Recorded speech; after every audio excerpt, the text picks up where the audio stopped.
The words work. The words apply to the policy. This is how we're going to sell it.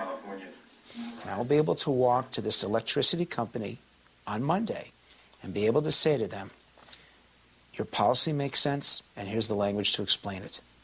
That was the eureka moment when I watched people nod their heads. I watched them look to each other, and they were willing at this point to fight for this position.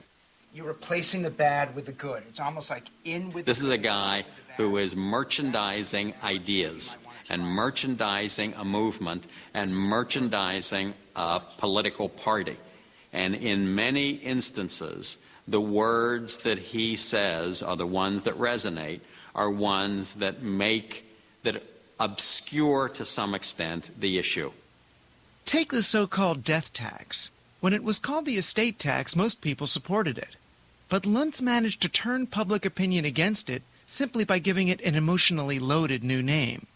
For years, political people and lawyers, who, by the way, are the worst communicators, used the phrase estate tax. And for years, they couldn't eliminate it, but the public wouldn't support it because the word estate sounds wealthy. Someone like me comes around and realizes that it's not an estate tax, it's a death tax, because you're taxed at death. And suddenly, something that isn't viable achieves the support of 75% of the American people. It's the same tax, but nobody really knows what an estate is. But they certainly know what it means to be taxed when you die. I'd argue that is a clarification. That's not an obfuscation. Luntz has admonished Republican politicians to talk about tax relief instead of tax cuts, and to replace the war in Iraq with the war on terror. He once told his party to speak of climate change, not global warming. What is the difference? It is climate change. Some people call it global warming, some people call it climate change. What is the difference?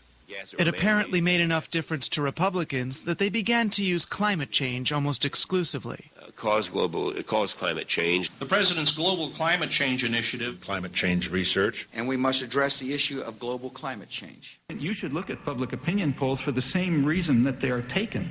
Well, why do we have so many public opinion polls in the United States? They're mostly business initiated.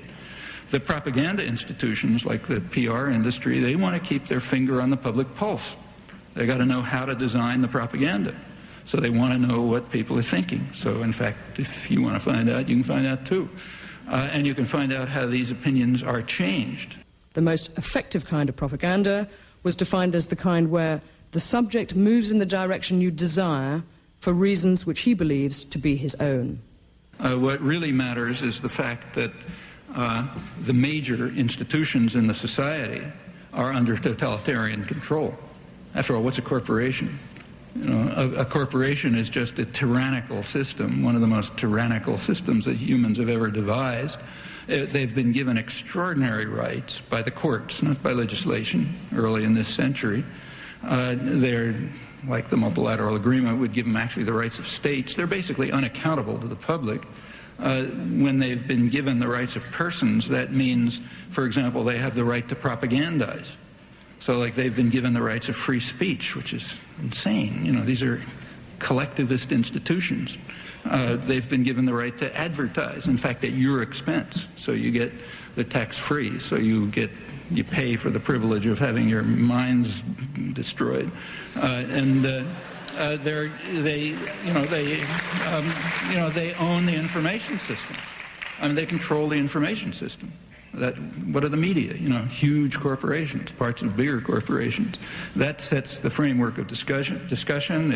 The major decisions that affect what happens in the economy and social life are made behind closed doors. Very little public accountability. They have the right of freedom from search and seizure. You know, Fourth Amendment rights means you can't know anything about what they're doing. You know, and they have enormous power. Furthermore, I mean, it's described as free trade. It's ridiculous. I mean, these are secret institutions, so all figures have to be taken with a big grain of salt because nobody really knows.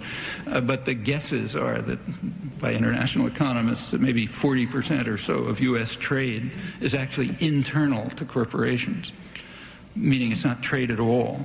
You know, it's just moving something across a border. It's no more trade than moving from Indiana to Illinois or something like that. Happens across a border, you know, to get cheaper labor, to avoid environmental restrictions and so on. Well, you know, 40% is not a small number. And that's a vast underestimate because there are also complicated strategic alliances among alleged competitors. So IBM and Toshiba and Siemens and so on are working together. You know, they're working together on design, on marketing, and so on. And in fact, it's gotten to the point where some international economists call it a new system of what they call alliance capitalism. You know, big networks of tyrannical institutions basically running the world. I mean, in comparison with this, the difference between, you know, everybody voting and everybody not voting is pretty trivial. In the Reagan administration, you really had a massive enterprise to control the public mind.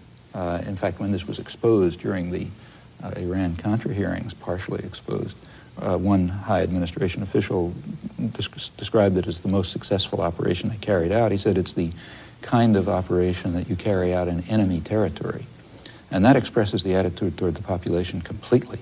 The population is the enemy, and you've got to control enemy territory, and the way you do it is by very extensive public diplomacy, meaning propaganda. Intelligent propaganda is not a propaganda that tells blatant lies. It's something where you try to show the good side of what you're supporting, and you don't tell about the negatives. You only tell about the positives, which is true, but it's only a half-truth. And then it makes it a half-lie, if you will. It is told in the words and from the perspective of the power wielders, and with no view from outside the walls. And that's really, I think, in a nutshell, the problem with so much of the coverage in Washington, is that the habits of mind that inform it, the sympathies that inform it, are all with the people at the top, and not with the people outside the palace. The biggest joke, I think, in Washington is the idea that the press has an adversarial relationship to the city it covers and to the class of politicians and bureaucrats that it covers, when in fact it is so far from their adversary, it's a component of their life. It's a vicarious member of the same club. The adversarial definition is part of the self-flattery, the self-adoration with which the press conceives of its role and justifies its role to the public, who, of course, would like to think that there was a watchdog instead of a lapdog in Washington. They aren't so lucky. Inside the club, it's getting hard to tell anymore who's the reporter and who's the politician. These days, they sometimes just spin together in Washington's revolving door. I used to worry about blurred lines. Now the lines, they're not even blurred. They're gone. The lines are gone. I mean, people pop in and out of administrations all the time. Jim Fallow, speechwriter for Jimmy Carter, then national correspondent for The Atlantic. I mean, it just, I didn't like it at first, but it's a phenomenon of our time, of the 80s and 90s, that people are going to work in politics and go into journalism, and they're going to pop back and forth. No, I don't think Bob Dole's a mean person. I think he's an undisciplined person. And the most notorious case of media cross-dressing involved ABC commentator George Will. George Will helped to prep Ronald Reagan for a presidential debate with papers that had been stolen in a black propaganda operation from Jimmy Carter's campaign.